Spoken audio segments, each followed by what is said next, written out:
டனலுக்குள்ளே போன எங்களுக்கு திடீர்னு தண்ணி தாக்கம் அதிகமானதுனால எங்கேயாவது தண்ணி கிடைக்காதா அப்படின்னு தேடி அலைஞ்சு நிற்கும்போது கண்ணில் பட்ட கடை தான் இந்த fresh coconut water shop. Welcome to Western Ghats வாழ்க்கை பகுதி 2. இந்த மாதிரி ஸ்பாட்ஸ்லாம் கூட நம்ம ஊரில் இருக்காடா நமக்கு தெரியாம போச்சு அப்படின்னு நினச்சிங்கன்னா நம்ம பேஜை ஃபாலோ பண்ணி வச்சுங்க, அவசரத்துக்கு யூஸ் ஆகும். சென்னையிலேருந்து அத்திரப்பள்ளி நோக்கி பயணத்தின் போது நடுவில் எங்களுக்கு தண்ணி தாக்கம் எடுத்ததுனால இந்த ஒரு கடையை தேர்ந்தெடுத்து அங்கே ஒரு ஸ்டாப்பை போட்டு இந்த மாதிரி ரிலாக்ஸ் பண்ணிட்டு போனோம். இது சாலைக்குடியில் இருக்கிற ஒன் ஆஃப் த ஸ்பாட்டு. நாங்கள் அங்கே ஒரு அட்டியை போட்டு அப்படியே ரிலாக்ஸ் பண்ணிவிட்டு வெளியில் வந்தால் ஒரு பையன் மீன் பிடிச்சிட்டு இருந்தான். போட்டு இன்னொரு போட்டு எங்கள் மூஞ்சில் போட்டுறாத அம்மா, எங்கேயோ வயலில் போடுறாங்க.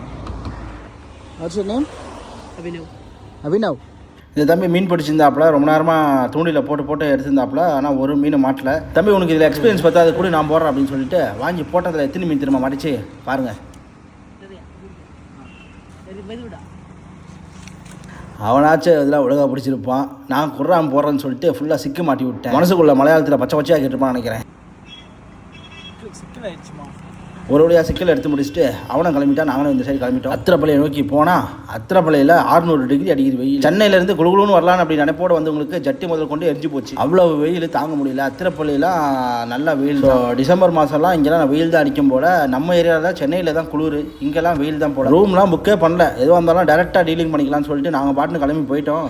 ரூம்ஸ்லாம் எங்கே நேரமானு தெரியல, நிறைய ரூம்ஸ் அவைலபிளாக தான் இருந்துச்சு. சரி ஒரு நல்ல ரெசார்ட்டாக கண்டுபிடிப்போம்னு சொல்லிட்டு உள்ளே நோக்கி போனால் ஒரு அருமையான அனைத்து வசதிகளும் கூடிய ரெசார்ட் ஒன்று மாட்டுச்சு. வெறும் 6000 ரூபாய்க்கு. நேம் வந்து பார்த்தீங்கன்னா ரிவர் எட்ஜ் ரிசார்ட்டு. இதுக்கு பின்னாடியே வந்து இந்த ரிவர் ஒன்று ஓடுது. அத்திரப்பள்ளி ஃபால்ஸோட ரிவர் வந்து போயிட்டு இருக்கு. நீங்கள் அதை அக்சஸ் பண்ணிக்கலாம். And swimming pool and rooms எல்லாமே நீட்டாக க்ளீனாக இருக்குது. ஒன்லி திங் என்னன்னா அவங்க கிச்சன் வச்சு டெம்பரரி இஷ்யூவாக என்னன்னு தெரியல. ஆனால் நீங்கள் ஆர்டர் பண்ணிங்கன்னா வெளியிலேருந்து வாங்கினது கொடுத்துறாங்க ஃபுட்டுலாம். ஸோ நீங்கள் அத்திரப்பள்ளி ஃபால்ஸ் போகிற மாதிரி இருந்தால் இந்த ரெசார்ட் வந்து ஒரு ஒர்த்தான ரெசார்ட் தான் நீங்கள் தங்குறதுக்கு. இந்த நைட்டு ரூம்லேயே ஸ்டே பண்ணிவிட்டு மறுநாள் தான் அத்திரப்பள்ளி நோக்கி போகணும். போகிற வழியில் நிறைய ஸ்பாட்ஸ்லாம் இருந்துச்சுங்க. அதெல்லாம் அடுத்தடுத்த வீடியோவில் பார்க்க போகிறோம். இணைந்திருங்கள். Signing off Sasikumar.